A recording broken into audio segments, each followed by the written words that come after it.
Basic fundamentals దగ్గర నుంచి నీట్గా అర్థమయ్యేటట్టు లైట్ మెటీరియల్ ఇవ్వటం కానీ, వాళ్ళందరికీ బాగా మోటివేట్ అయ్యే విధంగా ఒక కైండ్ ఆఫ్ వాళ్ళకి బాగా ఇంకా బ్రీఫ్గా అర్థమయ్యేటట్టుగా, సో అడ్వాన్స్డ్ టెక్నాలజీస్ని ఉపయోగించి ప్రతి ఒక్కరికి ఈ సబ్జెక్ట్స్ని చెప్పాలన్నటువంటి ప్లాన్లో వస్తున్నామండి. అంటే మీరు చెప్పే టాపిక్స్ని థియరీ రూపంలో కూడా ఇచ్చే ప్లాన్ చేస్తున్నారా? అంటే థియరిటికల్ అవసరం ఉండదండి, ఎందుకంటే నేను క్లాస్ చెప్తుంటేనే యాక్చువల్లీ బ్రెయిన్ బాగా వర్కౌట్ అయిపోతుంది. సో దానికి కొన్ని ఒక బుక్స్ రూపంలో, టెక్స్ట్ బుక్స్ రూపంలో ఒక తీసుకొని వచ్చామని అనుకోండి, ఎప్పుడైనా రివైజ్ చేసుకున్నారు అని అంటే వాళ్ళకి అర్థమైపోతుంది అనే ఒక దాని మీద టెక్స్ట్ అండ్ వీటన్నిటి గురించి కూడా మేము కొన్ని ప్రాక్టీస్లు చేస్తున్నాం ఇప్పుడు. అంటే కొంతమంది క్లాసెస్కి రాలేకపోతున్నారు, సో అలాంటి వాళ్ళకి బుక్స్ చదవడం వల్ల ఏమైనా ఉపయోగం ఉంటుందంటారా? ఇంపాసిబుల్ అండి, ఎందుకనంటే జనరల్గా బీయింగ్ హ్యాపీ లాంటి కాన్సెప్ట్లకి మేబీ బుక్ చదివితే ఏమన్నా ఉంటుంది, కానీ ఎప్పుడైనా అంటే దృశ్యం ద్వారా చూసే విధానం వేరుగా ఉంటుంది, మాట సూదింగ్గా ఉంటుందండి. ఎవరికి అర్థం కానటువంటి విషయం ఏంటనంటే మనం ట్రైనింగ్ ఇస్తున్నది మనిషికి కాదు, ఆత్మకి లేదా సబ్కాన్షియస్ బ్రెయిన్కి ఇస్తామన్నమాట. జనరల్గా ఈ టైప్ ఆఫ్ క్లాసెస్ చెప్పే మైండ్ సెట్స్కి ఎలా ఉంటాయనంటే ఏ పదాలు చెప్తే సబ్కాన్షియస్ మైండ్ అట్రాక్ట్ అవుతుంది, దాని లోపల ఫీడ్ చేసుకుంటున్నది మాకు. So we are experts in that particular point అనమాట. సో కాబట్టి ఇది మీకు టెక్స్ట్ బుక్లో రాదు. సో టెక్స్ట్ బుక్లో వచ్చి అది అర్థమయ్యి మనం ఒకటి అర్థమైతే ఇంకోటి అది అర్థమవుతుంది, దానికి ఒక ప్రజెంటేషన్ రూపంలో చెప్పి ఇట్లాగంతా చేయాలి అని అంటే అది వర్కౌట్ అవుతుంది. బుక్స్ రూపంలో అంటారా, అది కొద్దిగా మోటివేట్ చేయడానికి పనికొస్తూ ఉంటుంది. మనం కొన్ని ఇప్పటికీ తన జీవితకాలంలో ఎన్ని పుస్తకాలు చదువుకుంటామండి మోటివేషన్ బుక్స్, ఎంత ప్రభావం చూపించాయి. అదే క్లాస్ లోపల వచ్చినప్పుడు ఏంటంటే ఇక్కడ కొన్ని సాధనలు ఉన్నాయండి, లైక్ ఇప్పుడు బీయింగ్ హ్యాపీ లాంటి వాటికైతే సాధన అనేది ఏం చెప్పించాం, లైక్ ఎలా ఉండాలి, హ్యాపీగా ఉండాలి అనేది ఒక పర్సనల్ మోటివేషన్ లాగా ఉంటుంది. అండ్ క్లియర్ కట్గా అర్థమయ్యే విధంగా ప్రతి ఒక్కరికి వాళ్ళకి తెలియకుండానే వాళ్ళ మైండ్ లోపలికి ఎక్కించే విధానాన్ని నేను డిజైన్ చేస్తానండి దాంట్లో. సో ఏ వర్డ్ ఎక్కడ ఉపయోగించుకోవాలి, ఏ టైంలో ఎలా వాడితే వీళ్ళ యొక్క మైండ్ సబ్కాన్షియస్ దాన్ని స్టోర్ చేసుకుంటుంది, ప్రతిదీ బ్రిడ్జ్ అనే ఒక ప్లాట్ఫామ్ మీద అవుతుంది. ఇదంతా ఆషామాషిగా అర్థమయ్యేది కాన్సెప్ట్ కాదు, దీనికి చాలా సాధన చేయాలన్నమాట. అంటే ఒక మనిషికి ఈ టాపిక్ ఎందుకు రిలేటెడ్ చేస్తాము అని అంటే 5 కార్నర్స్ నుంచి రిలేటెడ్ చేయడం వల్ల అది right side brain and left side brain కూడా స్టిమ్యులేట్ అయ్యే విధంగా. అంటే if people will think it is completely scientific అనే వర్షన్లో తీసుకుంటే left side brain, right side brain, మనస్సు యాక్సెప్ట్ చేయాలి, అంతరాత్మ కూడా యాక్సెప్ట్ చేయాలి, అంటే అంత నిజం ఉండాలి. అట్లాంటి ఫండమెంటల్ లాస్తో ఈ కాన్సెప్ట్ డిజైన్ చేయడం జరుగుతుంది. ఈ టైప్ ఆఫ్ కాన్సెప్ట్ మేబీ వరల్డ్లో కూడా ఎవరు ఇంట్రడ్యూస్ చేయలేరు అనమాట, ఎందుకనంటే టుగెదర్ అన్ని ఎలిమెంట్స్తో కూడుకున్నటువంటిది. ఒకవేళ ఉన్న వాళ్ళకి తెలుగు మనందరికీ చెప్పే విధంగా ఉండదు కాబట్టి కొద్దిగా డిఫరెంట్గా ఉంటుంది. సో దాన్ని డిజైన్ చేస్తున్నాం. ఇక కుబేరా లాంటిది కానీ, అమృత కానీ, next advance version of wealth engineering అనేసి తీసుకొని వస్తున్నాం అనమాట. కుబేరాకి ఇంకొంచెం అడిషనల్ సబ్జెక్ట్స్ని యాడ్ చేసి వెల్త్ ఇంజనీరింగ్ అనే ఒక కాన్సెప్ట్ తీసుకొని వస్తున్నాం. ఈ వెల్త్ ఇంజనీరింగ్ ఏంటి అని అంటే కంప్లీట్లీ మీ యొక్క ఎకనామిక్స్ని, అంటే మీ యొక్క ఆర్థిక స్థితిని ఎలా కన్స్ట్రక్ట్ చేసుకోవాలి. అంటే ఇప్పుడు నాకు ఫర్ ఎగ్జాంపుల్ ఒక 100 కోట్లు కావాలి అన్నట్టుగా ఎవరైనా ఎక్స్పెక్ట్ చేశారు అనుకోండి, 100 కోట్లు నువ్వు రీచ్ అవ్వాలి అని అంటే నువ్వు ఎటువంటి కైండ్ ఆఫ్ మైండ్ సెట్ ఉండాలి, ఎటువంటి కైండ్స్ ఆఫ్ బిహేవియర్లు ఉండాలి, ఎటువంటి యాటిట్యూడ్ని నువ్వు బిల్డ్ చేసుకుంటే ఇది వర్కౌట్ అవుతుంది. అంటే ఇది కుబేరాకి అడ్వాన్స్ వర్షన్ అనమాట. సో అండ్ నేను ఇప్పుడు ఏంటంటే ఇంటర్నేషనల్ సెంటర్స్ మీద ప్లాన్ చేస్తున్నాం అనమాట. లైక్ నేను ఇండోనేషియాలోను, సింగపూర్ అండ్ యూఎస్ఏ, యూకే ఇట్లా ప్లాన్ చేస్తూ వస్తున్నాం. అక్కడ ఇంటర్నేషనల్ సెంటర్స్ ఏర్పాటు చేస్తూ ఉన్నాం అనమాట.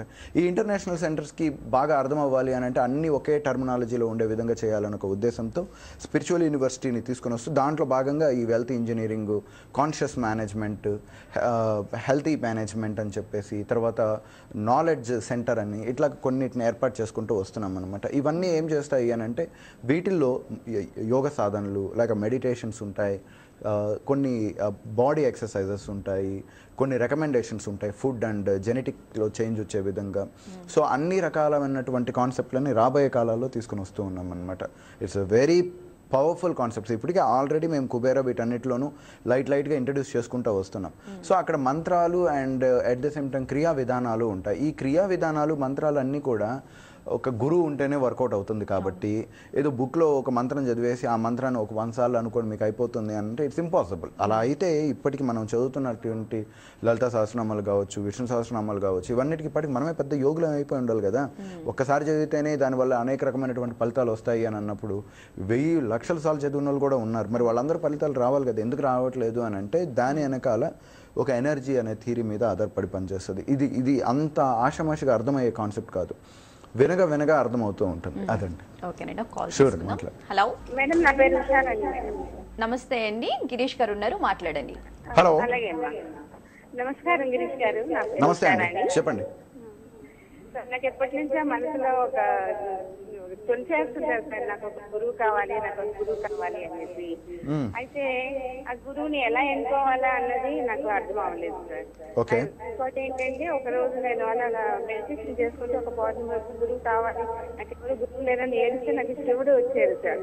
శివుడు వస్తే శివుడికి ఏమైనా చెప్పినట్టుగా అంటే ఇంకా అక్కడే నా గురువు అన్నట్టుగా నాకు అనిపించారు సార్ ఒక రోజు. అయితే ఇప్పుడు ఏమవుతుందంటే, నాకు అసలు జీవితంలో గురువు కావాలా, లేకపోతే శివుడు దక్షిణామూర్తి మనం గురువుగా మనసులో కొనుక్కుంటే సరిపోతుందా, లేదా ప్రత్యక్షంగా ఒక గురువు కావాలా అని ఫైన్ అండి చెప్తానండి. చాలా పెద్ద క్వశ్చన్ ఇది యాక్చువల్లీ చెప్పాలి అని అంటే. గురువుని మనం ఎలా ఎంచుకోవాలి, గురువు మనల్ని ఎలా ఎంచుకుంటాడు? ఫస్ట్ థింగ్ అండి, మనకు కావాల్సింది సారం. మనం అది వదిలేసి ఏం చేస్తామనంటే క్యారెక్టర్స్ పట్టుకుంటాం అనమాట. ఆయన ఎందుకు అలా ఉన్నాడు, ఆయనకి ఎందుకు పైన పిలకలేదు, ఆ తర్వాత ఆయనకి జుట్టు ఎందుకు ఇట్లా వేసుకున్నాడు, ఆయన మెడలో ఎన్ని రుద్రాక్షలు ఉంటేనే గురువు అవుతాడు, చేతికి 4 కంకణాలు ఉంటేనే గొప్పవాడు అవుతాడు, లేకపోతే ఎర్రబట్టలు వేసుకున్నాడా, ఈయన ఏంది కొద్దిగా నీట్గా షోక్గా తయారవుతున్నాడు, ఇతనికి వ్యామోహాలు ఇంకా చావలేదేమో. ఇది కాదు కావాల్సిందే. నీకు ఏం కావాలి, నీకు ఎంతవరకు కావాలి అంతవరకే తీసుకోవాలి. గురువు ఏం చేశాడు అనేది మీకు అనవసరం. ఈరోజు ఆ ఒక్క మనం ఈరోజు చూసామనుకోండి, సమాజంలో చాలామంది గురువులు ఉంటారు. ఎందుకంటే ఈ టాపిక్ చాలా డిస్కషన్ చేయాల్సింది. ఒక్కొక్కరు ఇప్పుడు లైక్ చాలామంది స్వామీజీలు కొన్ని సెక్సువల్ ఇంటరప్షన్స్లో ఎక్కువగా ఇరుక్కున్నారని చెప్పేసి, కొన్ని అలిగేషన్స్లో కూర్చున్నారని చెప్పేసి అంటారు. ఆడి మనిషి అండి, ఆడికి ఒక ఫీలింగ్స్ ఉంటాయి, ఆడు బిహేవ్ చేస్తాడు. అది ఆలోచించుకోవాల్సింది పోయి ఇది తప్పు, ఇతనిలో రాంగ్ ఉంది, అతను రాంగ్ ఉంది, అది ఇది అని చెప్పేసి అందరు దాని లోపల చూస్తున్నారంటే మీకు అది కావాలి. గురువు లోపల ఉన్నటువంటి సబ్జెక్ట్ కాదు మీకు కావాల్సింది. గురువు ఏమి నేర్పిస్తాడు అది కాదు మీకు కావాల్సింది. జనరల్గా ప్రతి ఒక్క మనిషికి ఏం కావాలంటే వాడు ఏం చేస్తున్నాడు, నైట్ ఏం చేస్తున్నాడు, మార్నింగ్ ఏం చేస్తున్నాడు, ఏం తింటున్నాడు, ఎలాంటివి చేస్తున్నాడు, ఇది కాదు మనకు కావాల్సింది. ఏం చెప్పాడా లేదా అన్నది ఇంపార్టెంట్ అనమాట. ఎంతవరకు వెళ్ళామా, ఏం సబ్జెక్ట్ నేర్చుకుంటున్నామా అంతవరకు మాత్రమే చూసుకోవాలి. కానీ దాని బియాండ్ లిమిట్లోకి వెళ్ళాము అని అనుకోండి, ఏమైపోతుందంటే ఇప్పుడు ఎవరికైనా ఉంటుంది ఫీలింగ్స్ అనేవి, బాడీ ఉంటుంది, ఆ బాడీ రెస్పాండ్ అవుతూ ఉంటుంది. ఒకవేళ అలా రాలేదు అని అంటే ఆయన నిజంగా అతను మనిషి కాదు అనే అర్థం అనమాట. సో ప్రతి ఒక్కరికి ఒక రకంగా ఉంటుంది. మనం ప్రతి ఒక్కరు ఒక గురువుని చూస్ చేసుకోవాలి అని అంటే ఈ వ్యక్తి నా సమస్యను సాల్వ్ చేయగలుగుతాడా లేదా అన్నది చూస్ చేసుకొని దానివల్ల నేను రేపు భవిష్యత్తులో జ్ఞానాన్ని పొందగలుగుతానా, నా జీవితంలో ఎటువంటి సమస్యలు రాకుండా. అంటే గురువు అంటే ఎలా ఉండాలి అని అంటే పదే పదే తిప్పించుకునేవాడు గురువు కాదండి, గుర్తుపెట్టుకోండి. 100 సార్లు మీకు సమస్య వచ్చినప్పుడల్లా నా దగ్గరకు వచ్చేసాను అనేవాడు గురువు కాదు. మీ సమస్యలని మీ దగ్గర మీరే సాల్వ్ చేసుకునే విధంగా తయారు చేసేదే గురుత్వం. 100 సార్లు వస్తూ ఉంటే ఇంకా గురువు గారి పాపం మీ పరిస్థితి ఏంటి చెప్పండి. మీకు ఏమైనా సమస్య వచ్చిన రోజు నా దగ్గరకు వచ్చేసింది ఆటోమేటిక్గా నేను ప్రాబ్లం సాల్వ్ చేస్తాను అన్నటువంటి కాదు. అది గురుత్వం కాదు. అది గురుత్వం అంటే ఏంటనంటే మిమ్మల్ని ఒక వెపన్లా తయారు చేసేయాలి, మీకు మీరే స్వశక్తులుగా తయారు చేయాలి. ఆ శక్తి తయారైపోయిన తర్వాత గురువు యొక్క అవసరం మరలా మీకు ఉండకూడదు. అలా చేయడమే గురుత్వం అంటారనమాట. సో అటువంటి విధానం కలిగినటువంటి క్యాండిడేట్ని చూడండి. అయితే ఒకటి మాత్రం ప్రతి ఒక్కరికి నేను చెప్పేది ఏంటంటే, నీకు ఏం కావాలో అంతవరకే చూడు, దాని మించి వెళ్ళమాకండి. ప్రతి ఒక్కరికి ఎర్రగా ఉన్నటువంటి గురిగింజకి వెనుక నల్లగా ఉంటుంది అన్నట్టుగానే ఈ సృష్టిలో లోపం లేనిది ఎక్కడ ఉంటుంది. చంద్రుడు అంత అందమైనటువంటి చంద్రుడు కూడా చిన్న మచ్చ ఉంది. ఓకే, చాలా అద్భుతంగా వెలుగునిచ్చే సూర్యుడు కూడా దాని లోపల ఇంకొక బ్యాడ్ ఉంది, ఏంటంటే కాలిపోతాం పట్టుకుంటే.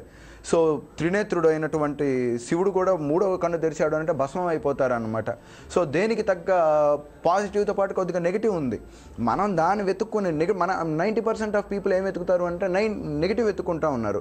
ఆ మానసిక జాడ్యం నుంచి, ఆ దౌర్భాగ్యం నుంచి బయటికి రండి. మీకు ఏం కావాలి, ఎంతవరకు రావాలి, మీకు అది ఆ ప్రాబ్లం సాల్వ్ అవ్వడం అనేది ఇంపార్టెంట్. అక్కడ వరకే గురువుని చూసుకోవాలి. కానీ గురువు ఎట్లా ఉన్నాడండి, ఆయన ఏంటి ఇట్లా ఉన్నాడు, ఆయనకి ఇన్ని రకాలు ఏంటి, ఎంత రామరామా, అసలు గురువులు ఇలా ఉండకూడదంటే సన్యాసులు లేరు ఇప్పుడు ప్రస్తుతానికి. వాళ్ళు వచ్చి మీకు చెప్పేది ఉండదు.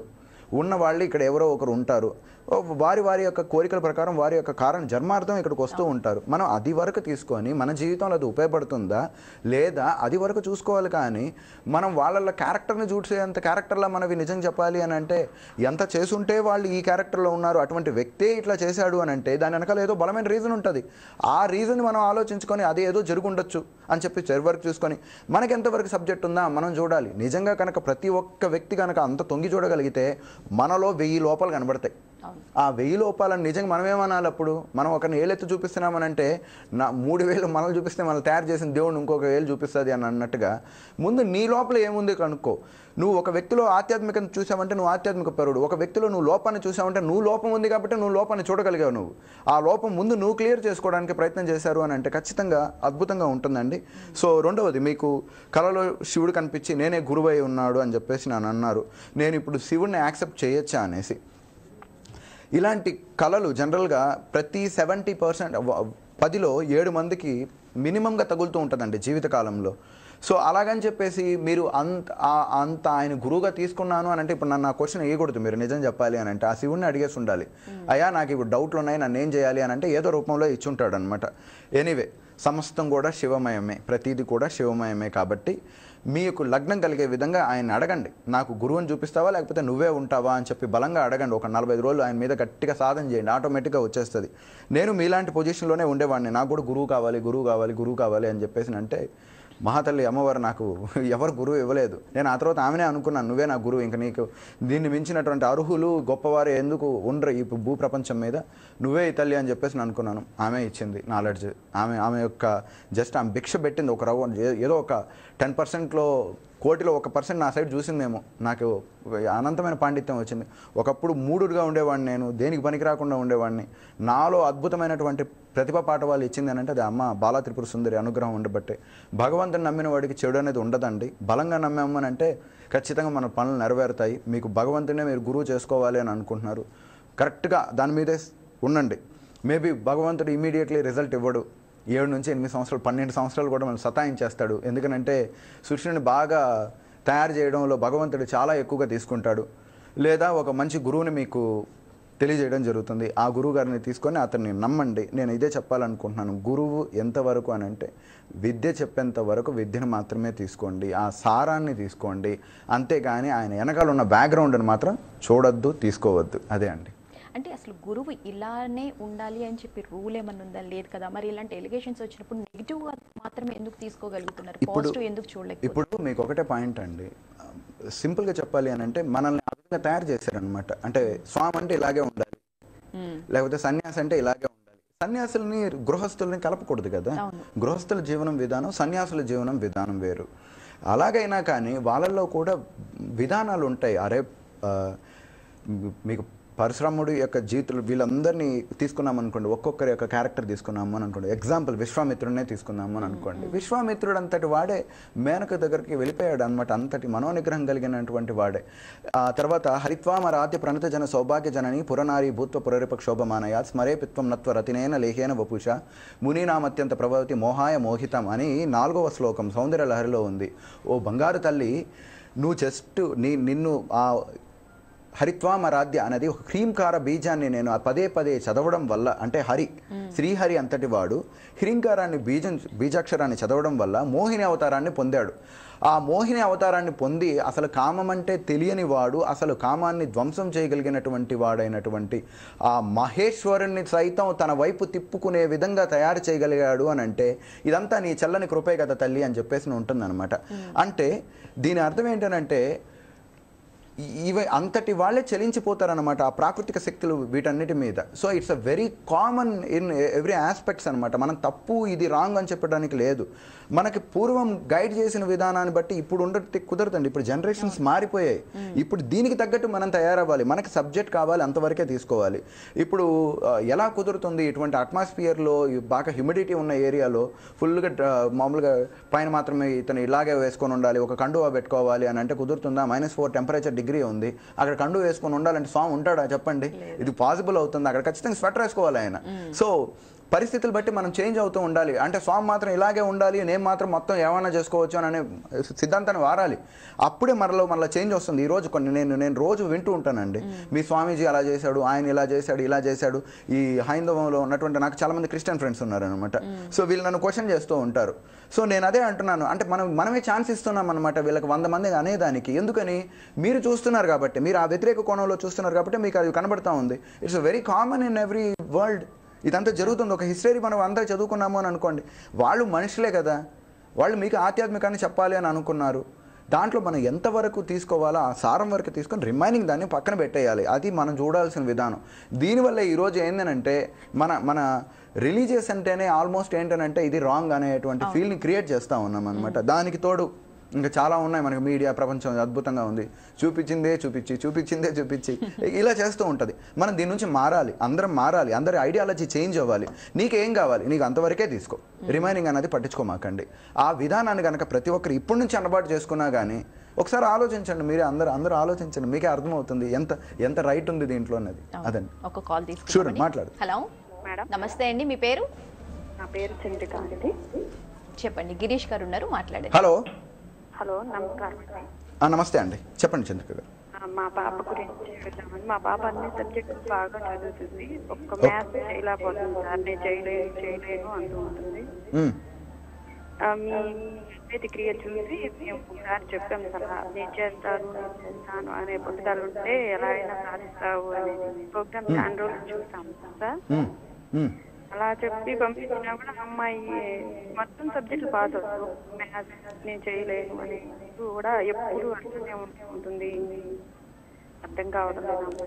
షూర్ అండి, చెప్తాను. ఎందుకంటే దీంట్లో నేను బాగా అనుభవం పడ్డాను కాబట్టి. నేను కూడా ఒక మ్యాథమెటిక్సే 6 years రాశానండి, రాసుకుంటా కూర్చున్నాను ఎవ్రీ ఇయర్. నాకు మిగిలిన సబ్జెక్టులు అన్నింటిలోనూ నేను బాగా చదివేసేవాడిని, కానీ మ్యాథ్స్ అనగానే నేను ఫియర్ లోనే అనమాట.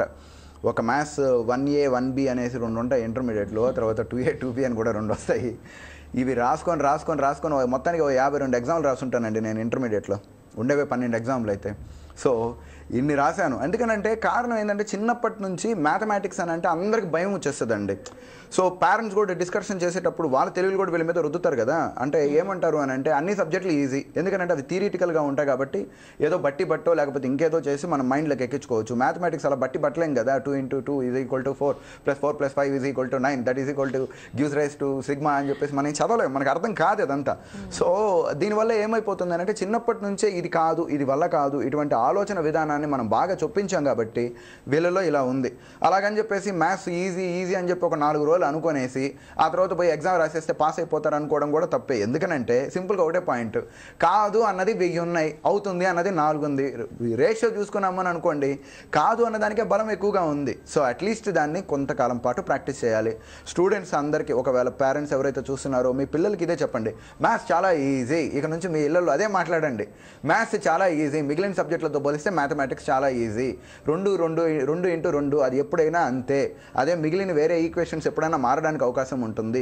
సో అన్నది చిన్నప్పటి నుంచే వాళ్ళకి ఫీడింగ్ చేస్తూ ఉండాలన్నమాట. మ్యాథ్స్ చాలా ఈజీ, నువ్వు మ్యాథమెటిషియన్ అవ్వాలి, నువ్వు చాలా బాగా మ్యాథ్స్ చేయాలి అన్నట్టు కనుక వాళ్ళలో కనుక చెప్తూ వచ్చాము అని అంటే ఆటోమేటిక్గా చేంజ్ అవుతుంది. కొంతమంది పేరెంట్స్ ఈ వీళ్ళ లైఫ్ గురించి ఆలోచించకుండా ఒక మ్యాథమెటిషియన్, మంచి ప్రొఫెషనల్ మ్యాథమెటిషియన్ మాస్టర్ల దగ్గర ట్రైనింగ్ ఇప్పించండి, బేస్ లెవెల్ నుంచి మరలా ఇప్పించండి. ఏదో ఇప్పుడు 10th ప్రిపేర్ అవుతున్నాము, ఇంటర్కి ప్రిపేర్ అవుతున్నాము, అప్పటికప్పుడే అక్కడ నుంచే చదవాలి అని అనుకుంటే వీళ్ళకి బేసిక్ అర్థం కాకుండా మ్యాక్సిమం లెవెల్ అర్థం కాదు. సో కాబట్టి ఏం చేయాలి అని అంటే బేస్ లెవెల్ నుంచి మరలా వాళ్ళకి 1 + 1 = 2 అక్కడ నుంచి ప్రారంభించేటట్టుగా చెప్పించండి. అనతి కాలంలో కరెక్ట్గా 3 months లోపల వీళ్ళు ఎక్స్పర్ట్స్ అయిపోతారండి. ఇదంతా పాసిబుల్ అవుతుంది. ఆ తర్వాత నేను ఈ విధంగానే చేశాను, పర్లేదు ఈ మధ్య కొద్దిగా బాగానే వేస్తున్నాను లెక్కలు నిజం చెప్పాలంటే. సో ఈ విధంగా ప్లాన్ చేస్తే చాలా ఈజీ అవుతుంది అండి. మళ్ళీ మీరు మోటివేట్ ఇవ్వండి, అమ్మాయి పాపం ఎగ్జామ్ బాగా రాయలేదు, అన్నిట్లో బాగా చదువుతుంది అని అన్నారు, ఈ ఒక్కడి దగ్గరకు వచ్చింది అని అంటే భయం ఉంది కాబట్టి మరలా మోటివేట్ చేయండి, ఎంకరేజ్ చేయండి. నువ్వు చేయగలవమ్మా అని చెప్పేసి చెప్పండి. ఇంకా టైం అయితే ఉంది కాబట్టి ఆ టైమ్స్ ప్రకారము సో ముందుగా స్లోగా మన బలహీనతలు ఏవైతే ఉన్నాయో వాటి అన్నిటి ముందు పట్టుకోవాలి. ముందు అందరూ బలాన్ని ఎత్తుక్కుంటారు, బలహీనతలు ముందు ఎత్తకండి, వాటిని అన్నిటిని స్లోగా చెక్కేయండి, సమస్య ఉండదండి, లైఫ్ చాలా బాగుంటుంది. అదే అండి. అలాగే గిరీష్ గారు, మనం ఎప్పుడు చెప్తుంటాం సంకల్పం ఉంటే ఏదైనా సాధించవచ్చు అని చెప్పి. ఒక సంకల్పం మనం అనుకున్న తర్వాత ఆ టార్గెట్ రీచ్ అవ్వాలంటే ఎన్ని రోజులు పట్టొచ్చు అంటారు అసలు సుమారు? ఇట్స్ డిపెండ్స్ అపాన్ అండి. ఇప్పుడు చిన్న సంకల్పాలు తొందరగా ఉంటాయి, పెద్ద సంకల్పాలు లైక్ నాకు పెద్ద కంపెనీ పెట్టాలి ఇట్లాంటివి అంటే ఇట్స్ డిపెండ్స్ అపాన్ మీ యొక్క ప్రీవియస్ ఎనర్జీస్, వీటన్నిటిని బేస్ చేసుకుని కూడా ఆధారపడుతుంది. అంటే బాగా చదవనటువంటి వ్యక్తి ఐఏఎస్ అవ్వాలి, వీడి మొదటి నుంచి వీడికి చదువు ఎక్కదు, సో వీడి చదువు మీద ఒక రకమైనటువంటి వ్యతిరేక భావన ఉంది, ఇప్పుడు ఐఏఎస్ అవ్వాలి. ఈ రెండింటికి కంపారిటివ్ చాలా వేరియేషన్ ఉంటుంది. సో నేను చెయ్యగలననే నమ్మకం వచ్చేంత వరకు ఆ సంకల్పం పనిచేయదు, తర్వాత సంకల్పం పనిచేస్తుంది. చాలా పెద్ద కోర్ సీక్రెట్ ఇది, అడిగేశారు మీరు. సో చాలా ఉంటుందండి, చాలా పవర్ఫుల్ కాన్సెప్ట్ మీద ఆధారపడి ఉంటాయి అన్నమాట. సో ఆ నమ్మకాన్ని ఏర్పాటు చేసుకోవాలి అని అంటే సాధన చేయాలి.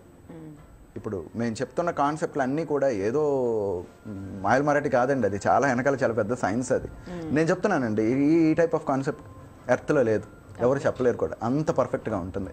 ఇది బయాలజీ థియరీ మీద వర్కౌట్ అవుతుంది, ఫిజిక్స్ మీద వర్కౌట్ అవుతుంటుంది. మీరు ఏ కాన్సెప్ట్ కింద తీసుకున్నా కూడా నేను ప్రూవ్ చేసి చూపిస్తాను. ఇది ఈ థియరీ ప్రకారం ఇది అంతే. కాల్ తీసుకుందామండి. హలో హలో హలో నమస్తే అండి, మీ పేరు? నా పేరు దేవి, ధర్మవరం. దేవి గారు, గిరీష్ గారు ఉన్నారు, మాట్లాడండి. Hello sir, good afternoon sir. Very good afternoon అండి, చెప్పండి దేవి గారు. సార్, నేను మీకు పెద్ద ఫ్యాన్ సార్. ఓ థ్యాంక్స్ అండి.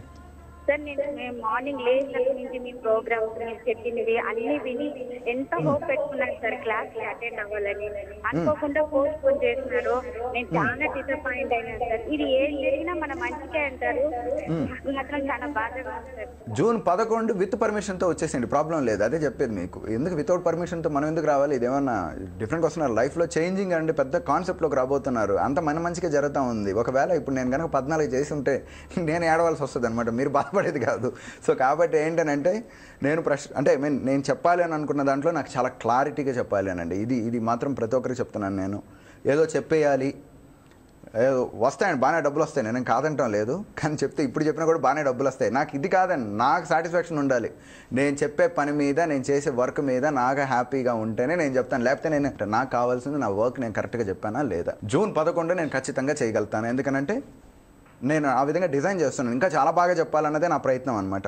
ఇంకా చాలా బాగా చెప్పాలి అని అంటే ఇంకొంచెం ఈ పల్సెస్ అర్థం చేసుకోవాలి, మనుషులకి ఎలా చెప్పాలి అనేసి. నా తాపత్రయం ఎప్పుడు కానీ అంటే ఈవెన్ నా క్లాసెస్కి వచ్చిన వాళ్ళని కనుక ఎవరైనా కనుక మీకు పరిచయస్తులు కనుక ఉన్నట్లయితే అడిగినట్లయితే వాళ్ళే చెప్తారు, ఒక క్లాస్ చెప్పినట్టు ఇంకో క్లాస్ చెప్పనండి. ఎందుకనంటే ఒక క్లాస్ చెప్పినట్టు ఇంకో క్లాస్ చెప్పానని నాకు బోర్ కొడుతుంది. నాకు బోర్ కొట్టింది అని అనుకోండి, నేను ఫస్ట్ ఒకటే పాయింట్ అనుకుంటాను అనమాట, వాళ్ళకి లైక్ అవ్వడం కంటే ముందు నాకు లైక్ అవ్వాలి. నాకు లైక్ అయితేనే నేను చెప్తాను, లేకుంటే నేను అది చెప్పను కూడా చెప్పనండి. క్లాసులు కూడా ఆపేస్తాను అవసరమైతే. నేను ఆ టైప్ ఆఫ్ మైండ్ సెట్ ఉంటుంది అనమాట. సో దానివల్ల ఏంటంటే ఈ యొక్క ప్రోగ్రామ్ని నేను 11కి పోస్ట్పోన్ చేయడం జరిగింది. And at the same time ఉష్ణతాపం ఉంది, ఐ హోప్ సో చాలా వరకు తగ్గిందని అనుకుంటున్నాను. ఎండలు కూడా బాగా తగ్గాయి.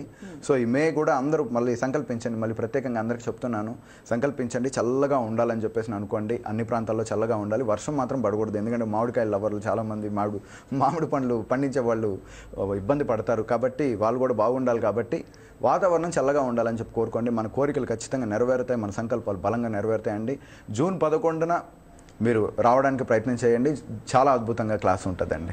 ఓకేనండి, చాలా మంచి విషయాలు తెలియజేశారు, ధన్యవాదాలు. నమస్తే అండి. ఇది వాళ్ళ మహాసంకల్పం అద్వైత క్రియ కార్యక్రమం. మరో కార్యక్రమంలో మళ్ళీ కలుసుకుందాం. నమస్కారం. వివరాలకు సంప్రదించండి మహాసంకల్పం Advaita Kriya. Mister E K Girish, life coach, founder Advaita Kriya and Advaita spiritual recharge centre for excellence. Address plot number 939, road number 48, Ayyappa society, opposite lane CGR international school, opposite Madhapur Indian Oil Petrol Bunk, Madhapur, Hyderabad 81. Phone numbers 8125162927, 8179560504. Anchor dress courtesy by Master Vivas, Dilshuk Nagar, Hyderabad.